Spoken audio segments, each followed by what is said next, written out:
7th rank করেছে। 7th rank কেমন লাগছে? হ্যাঁ, খুব ভালো লাগছে।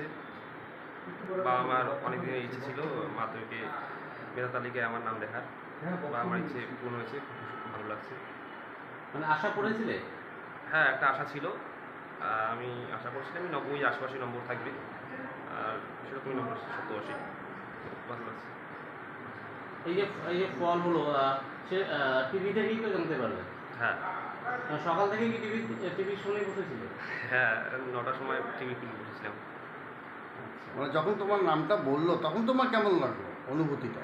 হ্যাঁ, একটা আশা তো ছিল আগে থেকেই। আর যখন বলল তখন হঠাৎ করে উচ্ছ্বাস বেড়ে গেছিল। কি নাম তোমার? আসিফ কামাল।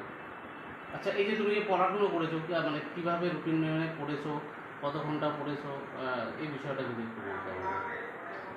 সেরকম কোনো রুটিন ছিল না। এখন পড়াশোনা করার সময় যখন যে সাবজেক্ট মনে হতো পড়ার প্রয়োজন, বিভিন্ন সময় বিভিন্ন সাবজেক্ট পড়তে হতো। তো যখন যেটা পড়া থাকতো সেটা করতাম। নরমালি সেরকম কোনো রুটিন ছিল না। মোটামুটি 6 ঘন্টার মতো পড়তাম। আর টেস্টের পরে তো ফুল বন্ধ ছিল। তো সে সময় আর একটু বেশি। দিনে দিনে ক ঘন্টা পড়তে? 6 ঘন্টা। 6 ঘন্টার মতো পড়তে।